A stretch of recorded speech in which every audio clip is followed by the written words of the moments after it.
Hey guys, Andrew Coster with Pit Boss Grills. Today we're at the Danson's Training Center. We're going to be going over part replacement and maintenance on your Pit Boss vertical smoker.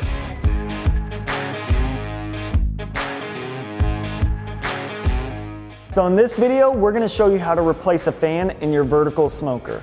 We've already gone ahead and removed all the internal components, the chimney and the door stop, and flipped our grill onto its top and gave ourselves access to the wires. So the next step will be to remove screws that protect us from getting into our fan.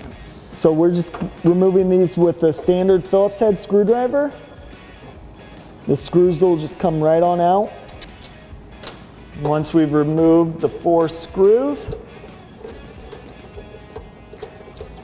the housing will come right off. So now that we've got access to our fan, we're gonna go ahead and remove all the screws holding it in place, disconnect it, and it'll come right off. And it does take a little bit of effort to pull these guys through the grommets, but you should be fine to just pull them right out. And your fan will come with it. So now that we've removed our fan from our vertical smoker, we're gonna be able to replace it by doing all those steps just in reverse.